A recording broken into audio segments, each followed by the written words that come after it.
Welcome to this week's edition of Freedom and Prosperity Radio, the weekly radio news magazine that we put together here at the Virginia Institute for Public Policy so that wherever you may find yourself going, revenge travel or not over the summer, you're going to run into folks who have got some misconception of what's really going on in the world. And that's all we want you to have. This show, our first guest this week, is so important to this show that it wouldn't sound like it does right now if it wasn't for him, because I became the host shortly after our first guest stole our founder, Brian Gottstein, to be his chief of staff in the Virginia Attorney General's office. He is the national chairman of the Election Transparency Initiative currently. He's Ken Cuccinelli. Good morning, Ken. How are you, sir? Good morning. Still a little bitter, are we? No. I just it was a few hours of my week that I didn't have scheduled anyway, and no, I was glad to have low friends in high places, I guess is how it would be, So yeah, that's right. But I've been kicked out of better places than this. Yeah, that's right. Well, dissident journalism that we're doing here.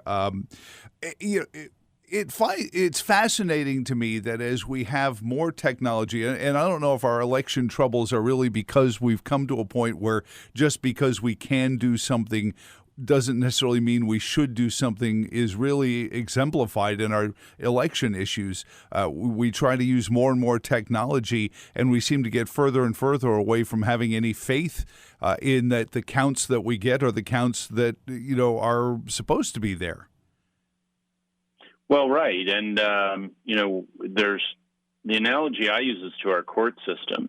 It isn't enough that our court system produce just outcomes. It has to be, we have to have confidence it will produce just outcomes so that we believe we live in a just society. And the election analogy is step one is, and very important, is actually producing accurate outcomes. And what do we mean by that? We mean that every legal voter votes once who chooses to vote, and their vote is counted accurately. That's what an accurate election is. But the reason we're called the Election Transparency Initiative is because that's step one. Step two is also creating the transparency so the citizenry can see, in the face of what is obviously wide-scale attempts at disinformation coming from the left and so forth, and they say it's coming from the right and blah, blah, blah. But truth makes its own case. And so that's why it's so important for both sides of any election to be able to see every step of the way from start to finish, from registering to casting ballots to the counting of ballots, all the way through to the certification of election. I heard an interesting argument. I want to throw it out to you, Ken. And maybe this is the tightrope we walk in this, is that the harder we push for election transparency, the more there are people who make the concern case for the privacy of the vote, the secret ballot. Is there a sweet spot where we have full election transparency, where we can lay out spreadsheets and we can say, here's how many votes are cast, here's how many registered voters there are, without violating the secret ballot? Oh, yeah. And obviously that's become very sacrosanct, though it didn't start that way. This is not some founding principle of the country. You used to go to the courthouse and raise your hand to vote in public. Yeah, some places still do that. The notion of the secret ballot developed later in American history, and there are good reasons for it. And nonetheless, it's the one piece where nobody lays eyes on. And in fact, much of the state legislation is blocking people. It's explicitly saying, and you can't be in a position to see how people vote. So there's steps being taken to protect that privacy as you cast your ballot. But if you think of it as the custody of evidence, the chain of evidence, how the ballot gets to the voter, who the voter is, how the ballot is handled afterwards, all of those things are of great interest, and we're all benefited by the transparent view of that entire process, again, by all concerned. Mm-hmm. So anybody can raise any concerns they might have. And that's how we get to the confidence side of good elections. But first, we need to get to good elections. And I'd take you back 21 years, Bush v. Gore. you and I are old enough to remember that. Maybe some of your listeners not so much. But Bush v. Gore was a point in time when only one state was contested. It was Florida in the 2000 election. And their election system, honestly, was just held up as a sad joke. I mean, it was pathetic. Mm-hmm. The machines were pathetic. The ballots were pathetic. The methods used to count or to compare weren't the same in different parts of the state, which is ultimately what the Supreme Court case was that Florida was using different standards to count in different parts of the state. So they weren't even screwing up the same way all over the state. It was amazing. And so it was embarrassing for Florida. It was mortifying. So what did Florida do? They set about for several years at making changes to their election system, including, by the way, firing some of the most incompetent people American elections have ever seen, and changing laws and procedures to improve them. So fast forward to 2020, when there were so many problems in so many states, and look, there were a lot of problems in a lot of states, and yet Florida, third largest state, the largest swing state, counted on election night. They were done counting. It went smoothly, no complaints from either side, and they were done. So, and yet they are still making efforts, even after 2020, to continue to guarantee transparency, to improve their election systems. But it runs very well. It's one of the best in the country. So we know we can fix this problem, and every state handles it differently because that's the way the founders set it up, and it's run for 230 years. And I think we just get after it. And at electiontransparency.org, we've been doing that. We've had success in making improvements in Florida. When I say making, we're, of course, supportive, playing coalition member. We happen to be a leader. The Election Transparency Initiative is a joint project of the Susan B. Anthony List, the largest pro-life organization in America, and the American Principles Project, pro-family, social conservative group. They're spending their time right now primarily focusing on keeping girls' sports for, well, girls. And what a crazy idea.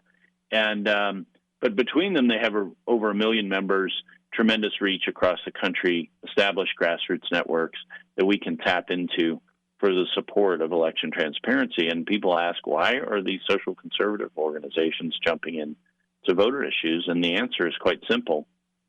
If you look at the progress we've made on the life issue across the country in the last 20 or 30 years, it's been very substantial and very steady, very steady.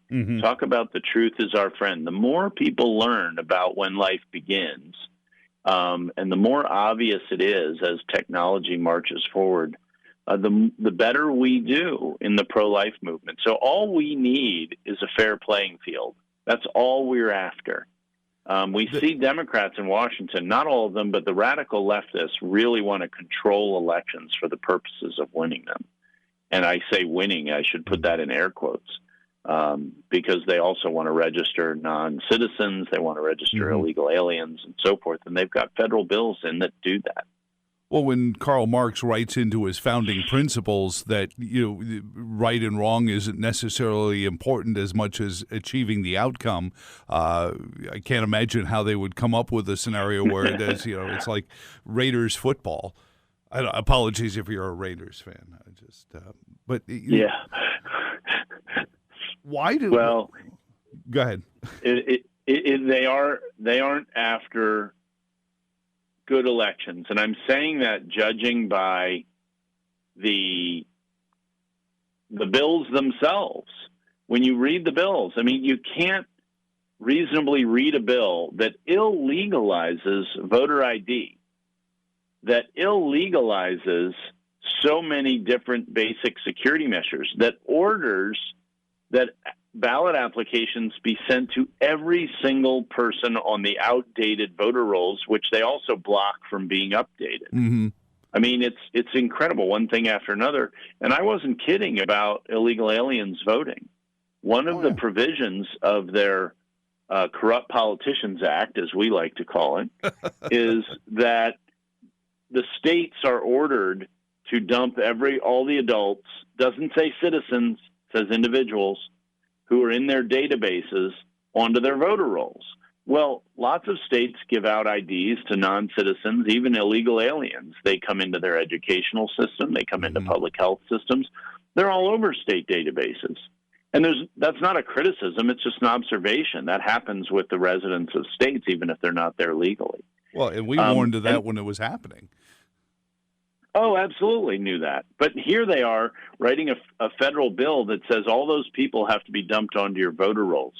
And you know that the point is to have them vote because they do two other things. They create a new federal criminal penalty, a new federal crime, directed at state and local officials who might, in vaguely worded terms, interfere with those people getting registered to vote. And it's a felony. And they take away any penalty for those people so registered voting. It's incredible. And, that makes it awfully clear that the purpose is to get those millions of non-citizens voting. And that can't be for any purpose of improving the quality of our elections, and certainly not the any confidence in the outcome. Ken Cuccinelli is just terrible.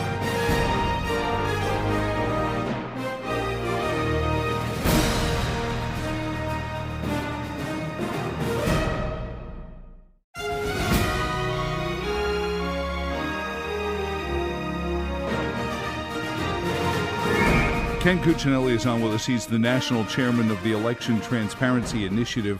You can find them on at electiontransparency.org. Ken, you testified before the Senate about was it SR or S1 and HR1, the voter takeover federally.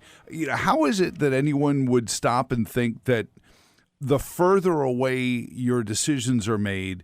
And this has always puzzled me, and maybe it's because they just feel like, Chuck Schumer is a better guarantor of their future than anyone else. But if your election decisions are made further away, how does that become more transparent? It means you've got to go through more hoops and go through more bureaucracy to find out what's going on.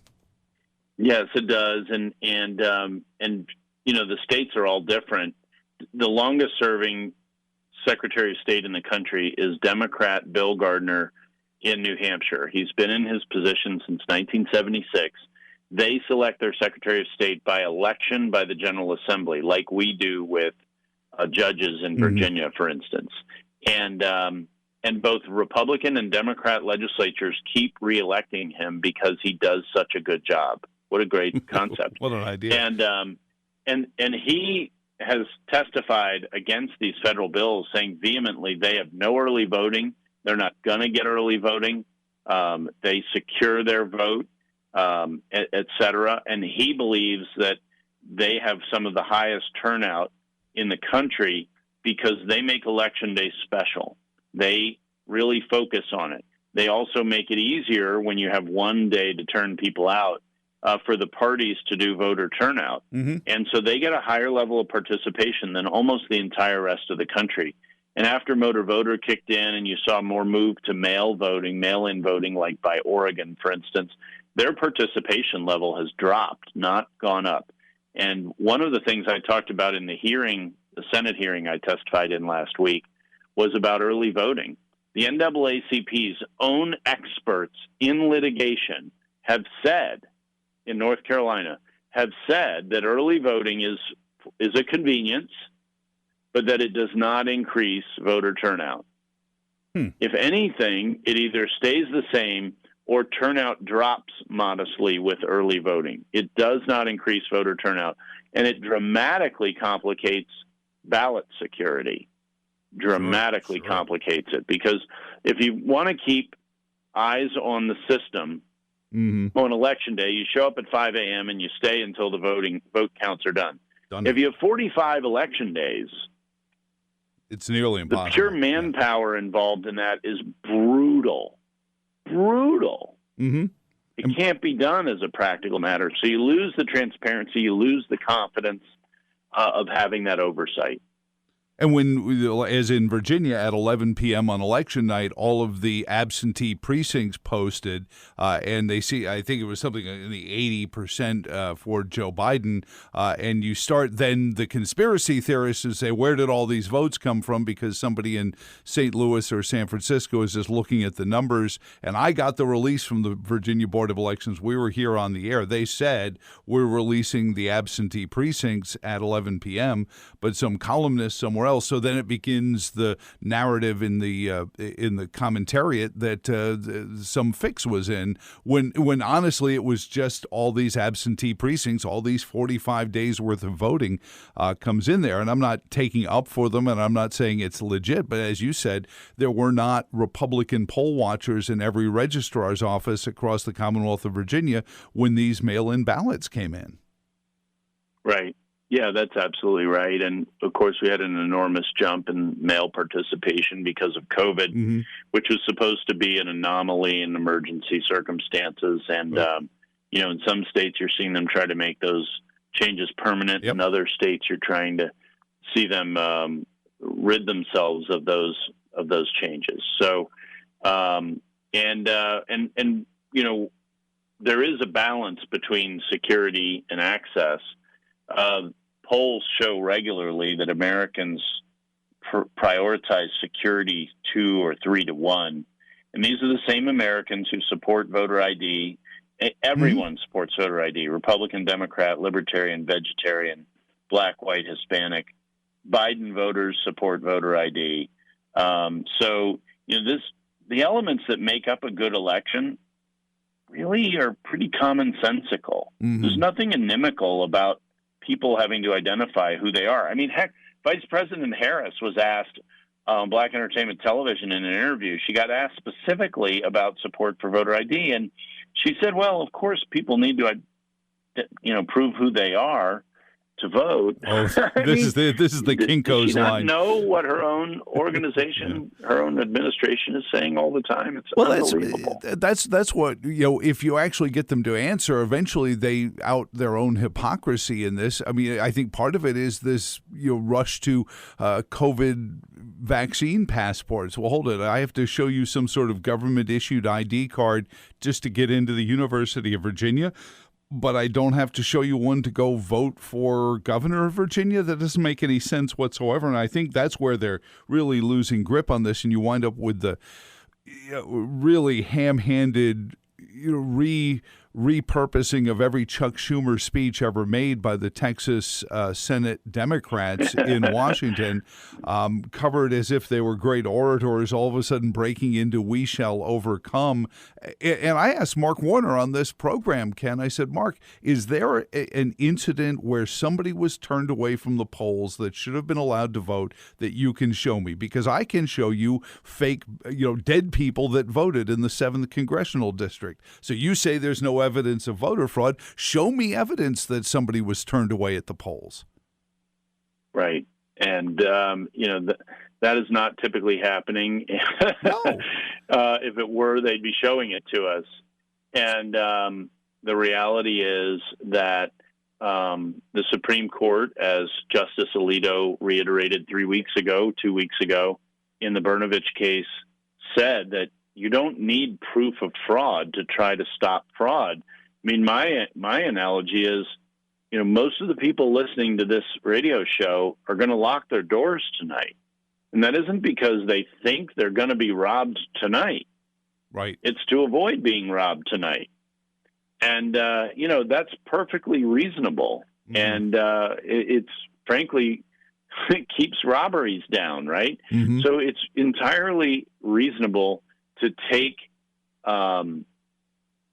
basic steps to secure the election. There's nothing racist about that. And frankly, even the President of the United States didn't used to say that.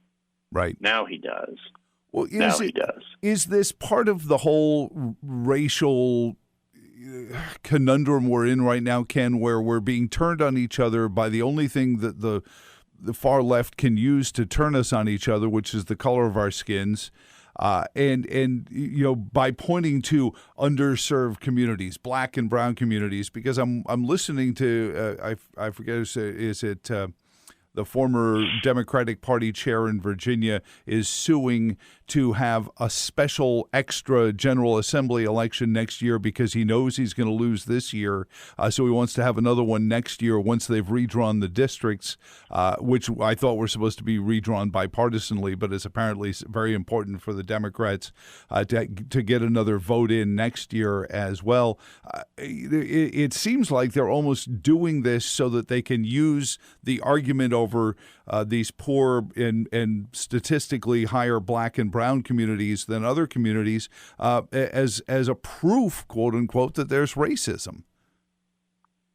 Yeah, well, and their quote proof is nothing more than the accusation itself. Right. So that's that doesn't prove anything to me or you. And when they do things like accuse us for 6 months of being racist because we support voter ID, although, by the way, Democrats have been proposing voter ID in Massachusetts, for instance, for 3 or 4 years. Mm-hmm. And then suddenly they flip and say, oh, no, we never said it was racist. I mean, they literally declare they never said it. And the reason they make the flip is 2 reasons. One, Joe Manchin demands it in the federal bill, and so Stacey Abrams and Raphael Warnock and Jim Clyburn all say, oh, yeah, we're fine with voter ID, after they've been calling us racists for 6 months for supporting it. And this is important, Stacey Abrams wants to run for governor again, and being on the wrong side of a 70-30 issue isn't a great way to walk into a campaign. It's a good starting off point. What about Manchin? Is he still the linchpin on HR? It's HR 4, right? The new grab at voting rights? No, he is not the only one. He's getting a lot of the attention. But the fact of the matter is Kristen Sinema has been more stalwart than Joe Manchin among the Democrat senators and saying, no, she's literally never given a crack of light to the idea of watering down the filibuster. Whereas Joe Manchin, you can never quite tell, and we all worry that he'll backtrack. Mm-hmm. But there are other Democrat senators, some of them driven by election. The ones who are worried because of election are Raphael Warnock in Georgia, sure. Mark Kelly in Arizona, Masto in Nevada, and Hassan in New Hampshire. And New Hampshire, she's interesting because basically I think if Cuomo, the governor there, who has very high approval ratings, gets in the race against her next year, she will oppose changing the filibuster. And if he doesn't, she'll happily throw the filibuster overboard. And for the non-geeks listening to you and I, the filibuster is the Senate rule that requires 60 senators to agree to proceed with a bill before you can obviously proceed or vote on it or pass it. So it's a supermajority requirement for legislation. And the idea is to require greater consensus across America before major changes are made. It's a big difference between the House and the Senate. The only other major difference between the House and the Senate being that the Senate represents states as opposed to districts based on population. Well, and once they became popularly elected, I was glad to see the filibuster at least does something to stop it from just being a bunch of super legislators who get 6-year terms and never have to worry about appeasing any voters the way a member of the House does. Ken.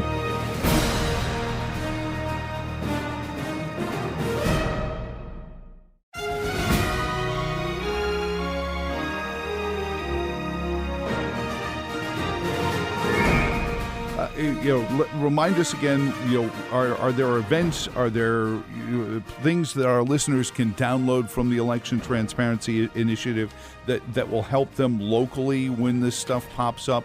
When you hear an event going on, when the redistricting commission, which was supposedly bipartisan, comes along and the Democrats all wanted to, have it say first, what can they get from the initiative that will help them? So keep up with us at electiontransparency.org. I'm on Twitter at Ken Cuccinelli, spelled just like it sounds. And then the Election Transparency is on there at ETI_transparency on Twitter as well. And so we update there very frequently. and we list rolling releases on the website. And they encapsulate current goings-on, like Senate hearing this past week, or the Major League Baseball All-Star Game being moved from the predominantly black city of Atlanta to the nearly non-black city of Denver in the name of race. Right. Just ridiculous things like that. So we stay on top of it, and you can too at electiontransparency.org. We'd love to have everybody's support, but really the engagement and hitting your congressmen and senators, even if it seems hopeless, let them know there are people who want to see elections secured and not kicked open. Well, even here locally, to make sure that the General Assembly is keeping an eye on this nonpartisan redistricting commission, because we have to be watching it very carefully to make sure it stays nonpartisan and that it isn't drawing lines just to benefit one side or another. Ken, and here we go with another 45 days of voting. I think September 17th. Voting for the statewide races begins. We're under 2 months away. Get involved with your local GOPs and call them and you don't wait for them to call you and ask you to be a poll watcher. Volunteer now. Say I'll go to the registrar's office. Yeah, even more than that, Joe. I would suggest people like American Majority is doing trainings. They're a 501c3 doing training for election officials. So there's two ways to participate. You can become an official election official on the inside, and that's what I would ask people to do, and do it for years at a time. Poll watchers are the party's sort of watchdogs, and we need lots of those. But you need less watchdogs if more of your own allies are on the inside making sure things run cleanly and fairly. And I would urge people to go get that training and to sign up with your registrars in your local area. Call them and tell them you want to participate. That's the best way to ensure your own confidence in the election is you participate in it.